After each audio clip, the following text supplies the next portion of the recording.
Arne, 1-0 up here at home against a team that's been struggling. I mean, what do you feel went wrong to not win that game? In the large parts of the game that we were the better team, I think that is a moment where you have to score the second. I think we had moments to do so, quite a lot. And in the part of the game where it was more equal, that was the last 15 to 20 minutes. On both sides, it was waiting for one of the two teams to score. They created the chances all in a similar way, the 4 or 5 moments they had. Long ball, picking up the second ball, and then try to be a threat in moments like that. But we also picked up a lot of those second balls where we were able to counterattack them. But from all these counterattacks, all these 4 versus 3, 3 versus 2s, all these moments that I felt with the quality players we are having, that we should be able to either get a bigger chance or when we have it to score it, we didn't. Yeah, and then in the last minute we conceded the equalizer, and then there's not a lot of time left to make up for it. And how damaging do you feel it is? 2 points dropped, you could have gone 4th. Yeah, of course it's damaging, but it's how many times this has been damaging for us. We don't help ourselves at all. It's so many of times this season that we've created much more XG or chances than the amount of goals we score, and usually in the Premier League you see a lot of teams outperforming their XG, but that's definitely not what we are doing throughout the whole season. And then a game still stays tight till the end. And we struggle to keep clean sheets. We haven't had as many clean sheets as you would want if you want to go higher up in the table. And yeah, that's a bad combination for picking up the amount of points we want to pick up.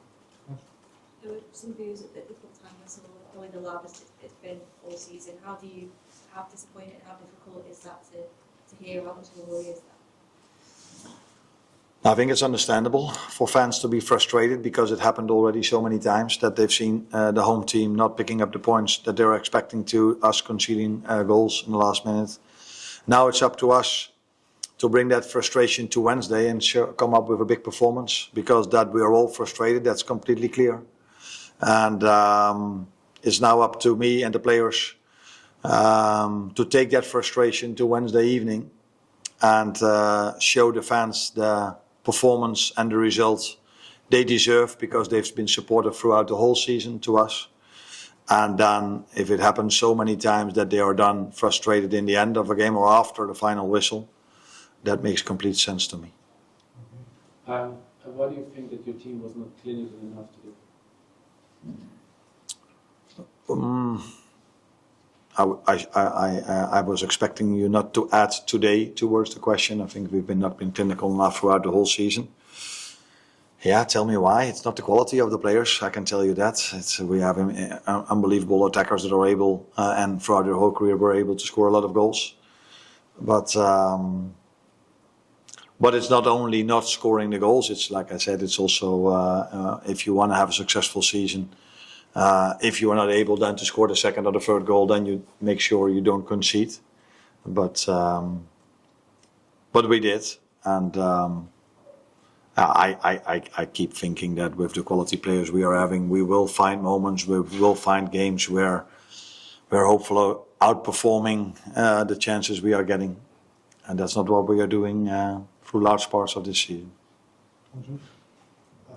Why do you think that the team has these periods where they just don't have control of the games? I mean, there was just a feeling in the second half that Tottenham were going to get something. Why can either yourself or players who won the title last season, why can they not turn that situation around? No, I think because we're not able to score the second goal, because that would immediately damage the momentum of the other team. But as long as it's 1-0, of course it's quite normal that with either the substitution the other manager makes, we're going even more offensive, going even more direct, taking more risks. That can lead for them to create chances, which they did, but it also led to them being very open for counterattacks, and then the way we conceded, we didn't concede our chances by being too open or being too offensive or being outplayed through the midfield or being too late with a press. It's just playing over the press, playing the balls into our last line. And if throughout the whole game we never picked up any second balls, that is something then where you could say, yeah, but it's the whole game the same. But all the chances we had in the second half was when we picked up second balls and then counter-attacked them. But the 3, 4 or 5 times during the game that we were not able to pick up the second ball, not clear it far enough, they were a threat, and that's probably the belief teams have now when they play against us, and I think we might be a bit anxious towards the end as well when we don't extend the word, our lead. Yeah, I think that's also normal if it happens so many times that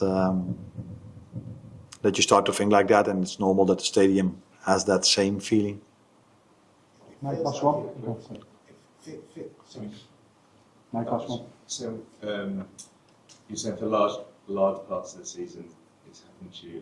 At this stage of the season, with 8 Premier League games left, is there much you can do to change that in terms of what you're doing, how you're approaching games?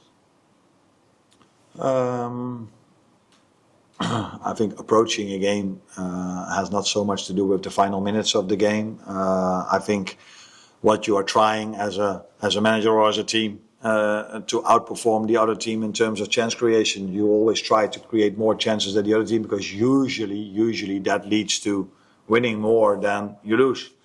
So that means attacking-wise, generate as much chances as you can, and defensively don't give away as much.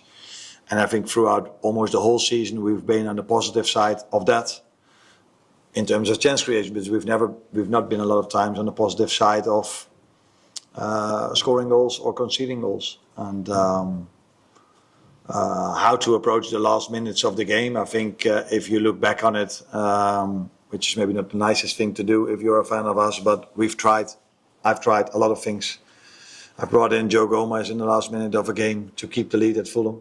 We conceded. I brought in Wata during the season to have that midfielder that picks up all the second balls. I've done attackers for attacker substitution, not to bring a defender in. We've tried many things, but the way we are conceding goals is also constantly different.